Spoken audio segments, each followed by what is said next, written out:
大家好，我是小慧，欢迎您来到我的频道，也非常感谢您百忙之中收看我的视频。古人言，饮食有节，起居有常。落到日常，就是日日三餐，餐餐准时，日常作息样样规律。健康的生活方式离不开有规律的一日三餐，无论是早餐、午餐还是晚餐，每一餐对身体的影响都是非常大的。俗话说得好，早餐要吃好，午餐要吃饱，晚餐要吃少。但是看似简单和常见的吃饭，却能够反映出人们身体健康的很多问题。吃饭与长寿之间也有很大的关系。寿命短的人，吃饭的时候都会有这3个坏习惯，希望你一个也不占。1. 不良饮食习惯3多。1. 吃油腻的食物多。现在有不少的人在平时的饮食当中偏爱油腻的食物，如红烧肉、扣肉、鸡鸭汤、粉蒸肉等等。这些食物往往会比较油腻，但也是比较好吃的。在寒冷的冬季，这些美味的食物都是人们的第一选择。但若是吃油腻的食物过多，那么无疑就会因此而摄入过多的油脂，从而导致身体发胖，而发胖也是许多疾病的诱因，尤其是会诱发心脑血管疾病，如高血脂、血液粘稠、血栓等。而出现这种情况，那么无疑给身体健康带来了较大的隐患，自然就容易带来了危险，对自己的身体健康和寿命不利。2. 吃咸的食物多。有不少人上了年纪之后，味蕾逐渐的退化，因此口味可能也会变得越来越重，尤其是放盐也会放得比较多。还有就是有不少人喜欢吃咸菜，甚至是几乎是餐餐都要吃。但不论是放盐较多，还是喜欢吃咸菜，均会摄入较多的盐分。这样一来，就会增加了身体和血管的负担，并且还会提高诱发高血压的风险。对于高血压，大家都不会陌生，这是一种慢性的代谢异常的疾病，控制不好是比较容易诱发脑溢血、中风等的心脑血管疾病的，也是在3高当中危险较大的一种。如果平时摄入的盐分过多，那么无疑会对身体健康带来了隐患，自然也就会对自己的健康和寿命不利了。3. 吃撑的情况多。现在的物质极大的丰富，人们收入也高了不少，吃已经不是什么大问题了。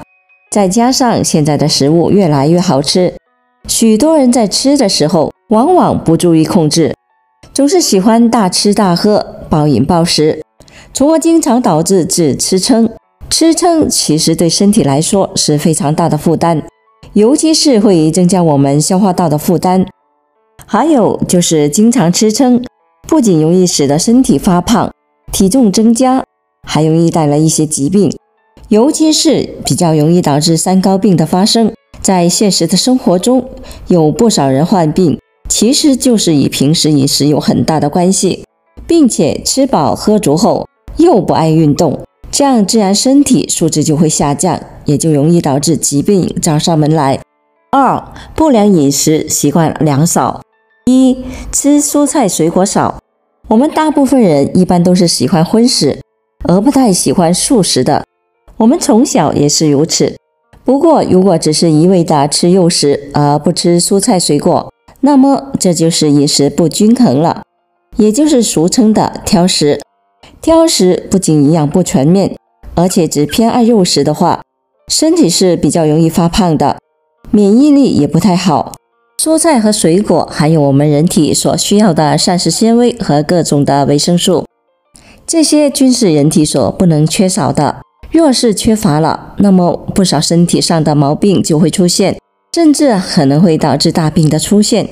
因此建议大家在平时呢，要多吃蔬菜水果，不要一味的吃肉食，要注意饮食的均衡，这样才能够尽可能的让身体更健康，更容易的长寿。2. 吃粗粮少。我们现在吃的基本是细粮，这也不是说不好，但如果能够在平时多吃一点粗粮，那么对身体的健康更有好处，能够补充丰富的膳食纤维，还能够预防3高，对缓解高血压、高血脂和糖尿病都均有一定的帮助。但是在现实的生活中，有不少人平时不怎么吃粗粮，甚至是排斥粗粮，只是一个劲的吃细粮，身体很健康还好。如果患有高血脂、高血糖的人，那么经常吃细粮，则不太利于血脂和血糖的稳定。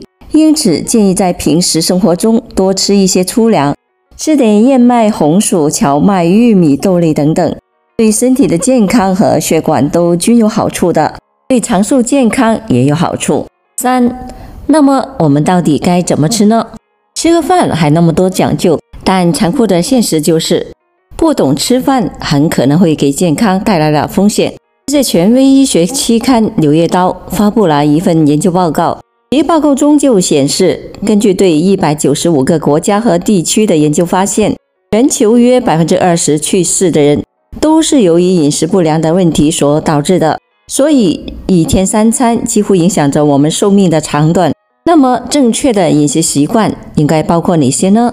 一就是减食盐。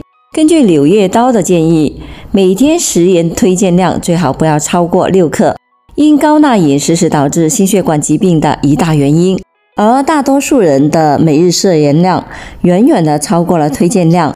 因此平日的饮食我们应该注意控盐，不好吃的过咸，少吃盐高的加工食物，如蛋糕、腌制品等等。外出吃饭最好用水过一下。2.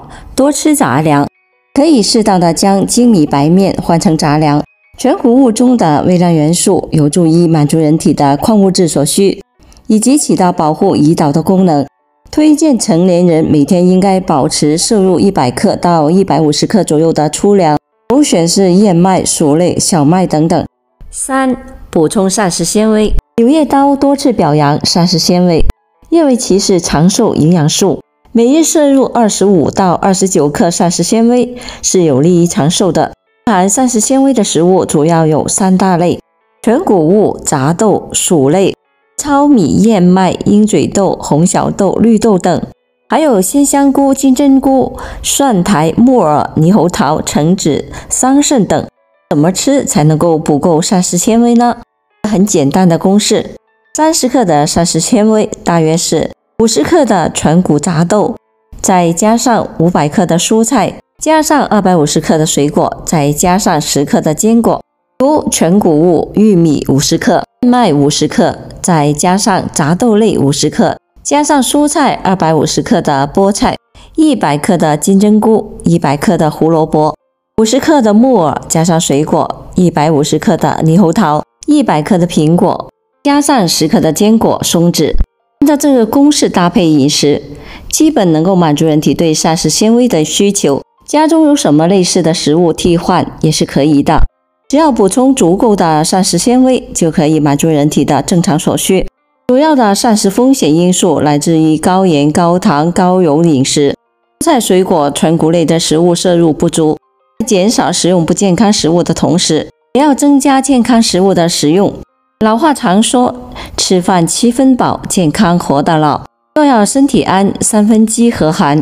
科学家们花了几十年的时间，用数据证明了这一点。所以，营养均衡的饮食才是健康长寿的保证。好了，朋友们，今天所分享的视频内容就到这里了。如果您觉得我分享的视频内容对您有所帮助的话，就请您给我点个赞吧。在美国留言和点赞都是我进步最大的动力，也非常欢迎您到评论区分享您的生活经验。非常感谢您的支持和鼓励，我们下期见。